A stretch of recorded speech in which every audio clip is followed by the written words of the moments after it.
ever feel like you're on this crazy journey of like figuring things out, becoming who you're meant to be? Yeah. Well, get ready to dive deep into Michelle Obama's Becoming, because Uh-huh. it's so much more than just another like political autobiography. Right. It's honest, it's funny, and it's full of these little details that really paint a picture of her life, Yeah. from her childhood in Chicago all the way to the White House and beyond. Absolutely. And it's fascinating how Becoming weaves together these different threads, right? Mm. Family, ambition, this constant juggling act of career and motherhood, Hmm. and shows how each experience, big or small, shaped her path.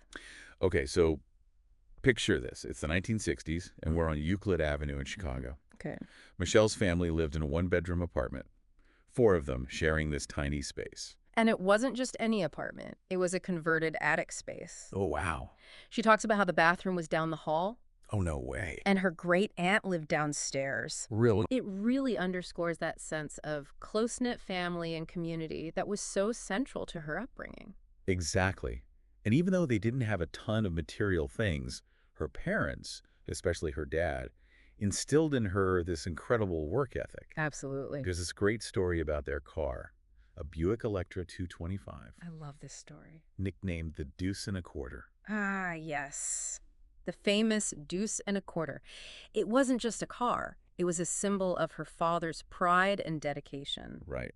She talks about how he kept it spotless, always buffing, waxing, the works. Right. It's clear that he took immense pride in maintaining what he had, and that definitely rubbed off on Michelle. Absolutely. And it wasn't just about appearances, right? It was about her father's determination to control what he could, even in the face of adversity. Remember, he was diagnosed with multiple sclerosis when Michelle was young. And that really comes through in how he approached life, Mm. even refusing help from her brother Craig when it came to navigating the icy steps outside their home, Yeah. despite having practiced for such situations. A poignant reminder of his desire for independence and his refusal to let his illness define him. Wow. And speaking of Craig, he plays such a significant role in Michelle's story.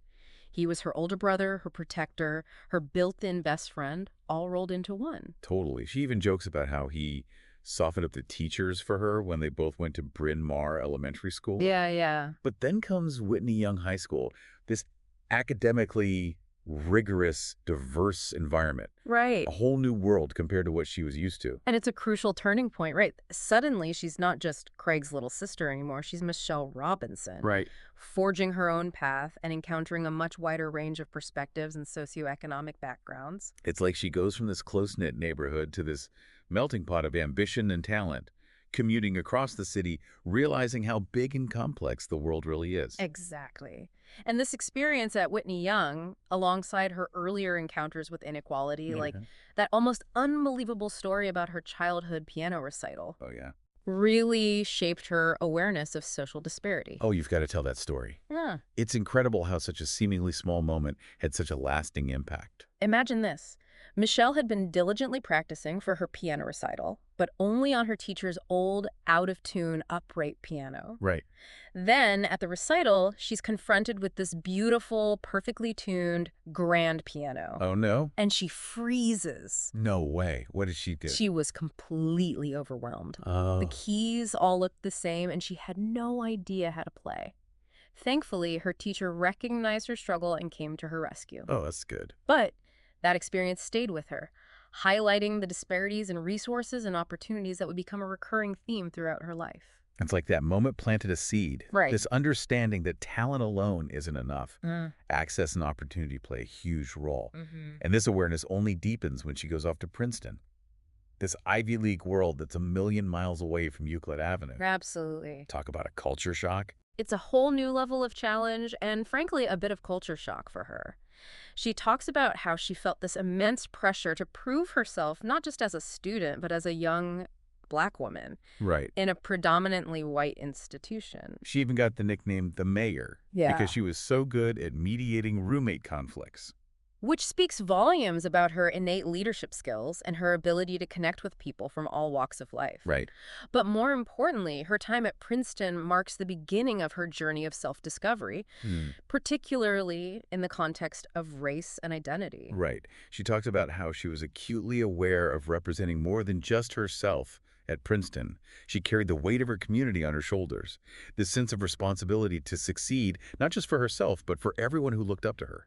And succeed she did, excelling in her studies and demonstrating that trademark Michelle Robinson work ethic. Yeah. But it wasn't all work and no play. Right. She also formed some incredibly close friendships, Hmm. particularly with her roommate, Suzanne. Suzanne, or Scroozy, as Michelle affectionately called her, sounds like quite the character. Oh, absolutely. They were a study in contrasts. Yeah. You had Michelle laser focused on her studies, Right. determined to make her mark on the world.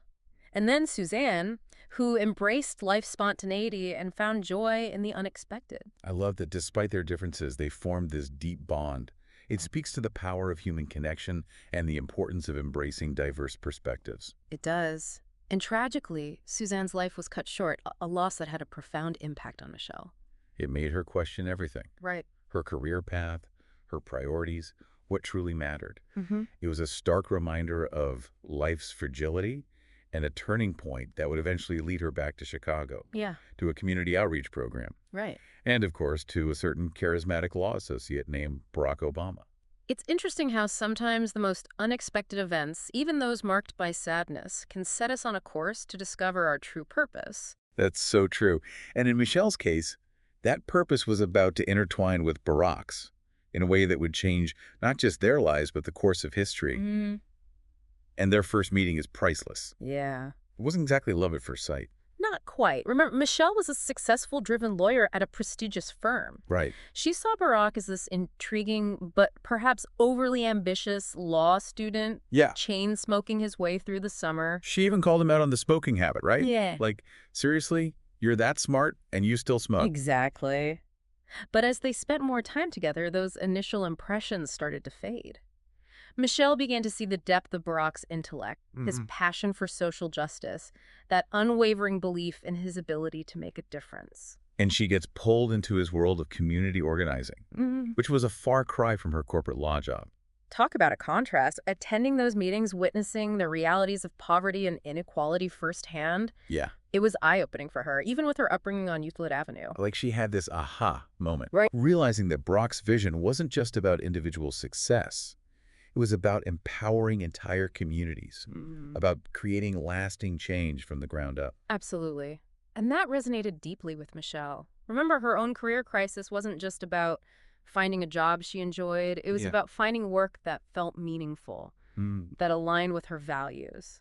And imagine having that conversation with your mom, especially after she worked so hard to support Michelle's education. It's a relatable struggle. Yeah. That feeling of needing to balance personal fulfillment with family expectations Wow. and societal pressures. And all of this is happening while her father's health is declining. It's a lot to process. It's heartbreaking to read about how his multiple sclerosis progressed and the toll it took on their family.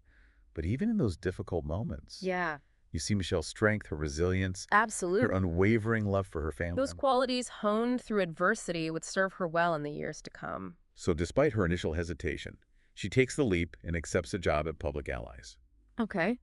a nonprofit organization focused on community service. Yeah. It's a pivotal moment, marking a shift towards a career path that's less about prestige and more about purpose. And then, of course, comes their unconventional honeymoon in Kenya, Oh, yeah. who goes to a foreign country with a car prone to breakdowns for their honeymoon. It sounds equal parts stressful and adventurous. It does. She describes this hilarious scene where their car breaks down and they're literally pushing it through the streets of Nairobi. Oh, wow. Not exactly your typical romantic getaway. But it speaks volumes about their shared sense of adventure. Right. Their willingness to embrace the unexpected. And let's be honest, it makes for a much better story than lounging on a beach somewhere. Totally. Okay, so they're back from their honeymoon and they're ready to start a family. But as we know, things don't always go according to plan.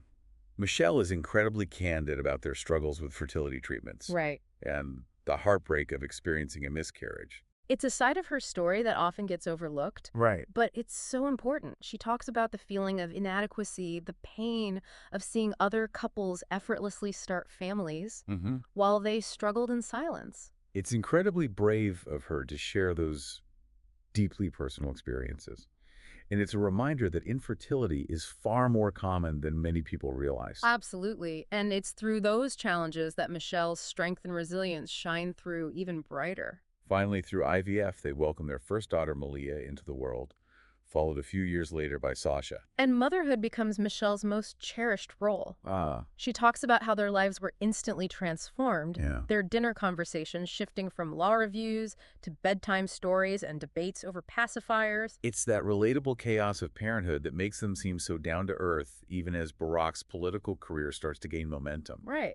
But even as his star rises, Michelle is determined to maintain a sense of normalcy for their daughters. Hmm. They still have bedtime routines, family dinners, those grounding rituals that help create stability amidst the whirlwind of politics. And then comes the big decision. Barack decides to run for Congress. And Michelle's initial reaction, Oh, boy. let's just say she wasn't exactly doing cartwheels of joy. She admits to giving him a one blessing, secretly hoping he wouldn't win so they could get back to their relatively normal lives. Can you blame her? No. But as we know, Barack's political aspirations weren't going away anytime soon. Even after he loses that congressional race, Right. the fire is still there. And for Michelle, that means coming to terms with a life that's about to become a whole lot more public. Yeah. And let's be honest, chaotic. Especially with two young daughters in tow. Exactly. We're talking about the early 2000s, a time when the pressures on working mothers were immense. Right. Michelle was navigating those expectations all while supporting her husband's burgeoning political career. It's a balancing act that so many women can relate to, Really? trying to do it all Yeah. without dropping any of the balls. And on top of that, she's dealing with the unique challenges of being a black woman in the public eye, Right. facing scrutiny and criticism that often felt deeply unfair. She talks about being judged for everything, from her fashion choices to her facial expressions. Yeah. A constant reminder of the double standards faced by women of color. Yet she persevered, using her intelligence, her wit, and her voice to challenge those perceptions and pave the way for others. And then, of course, comes the whirlwind of Barack's Senate campaign. The realization that he's not just running for any office. He's Right. running for president of the United States. Talk about a life-changing moment. And Yeah. for Michelle, it meant confronting her own anxieties about what this would mean for their family, for Right. their privacy, for their future. She's incredibly honest about her initial reluctance, the sleepless nights, worrying about the impact on their daughters, about the sacrifices they would all have to make. And can we just talk about how adorable Malia's response was when Barack told her he was running for president? She was like, "Sure, Daddy," It's precious. as if it was the most normal thing in the world. It's a heartwarming reminder that even amidst the chaos and ambition, Right. their children remained blissfully unaware of the magnitude of what was happening. They were still just dad and mom to them. Exactly. But of course, Michelle couldn't ignore the magnitude of it all. She eventually agrees to support his campaign, but on one condition. Their daughter's well-being came first. Always. She was adamant about maintaining a sense of normalcy for Malia and Sasha, making sure they still felt loved, protected, and grounded amidst the campaign chaos. And that meant setting boundaries, even when it came to Barack's demanding schedule. Which couldn't have been easy, No, especially as the campaign gained momentum and the stakes got higher. but Michelle held firm.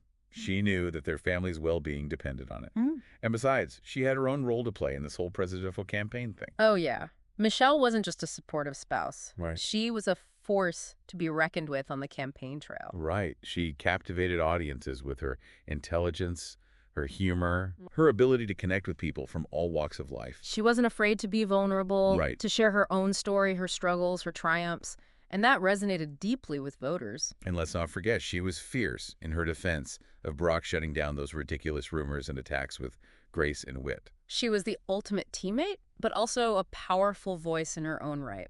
And then, against all odds, they won.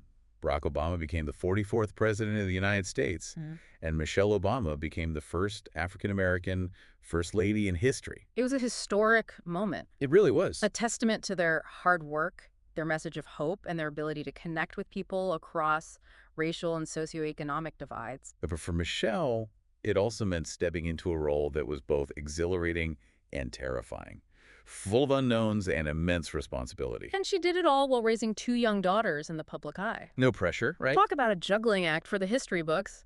So here they are, moving into this iconic house, but it's also, well, someone else's house. Right. I love that she talks about their first visit after the election, before moving in. They're getting this grand tour of all the historical stuff, and she's thinking, wait, where do we actually live?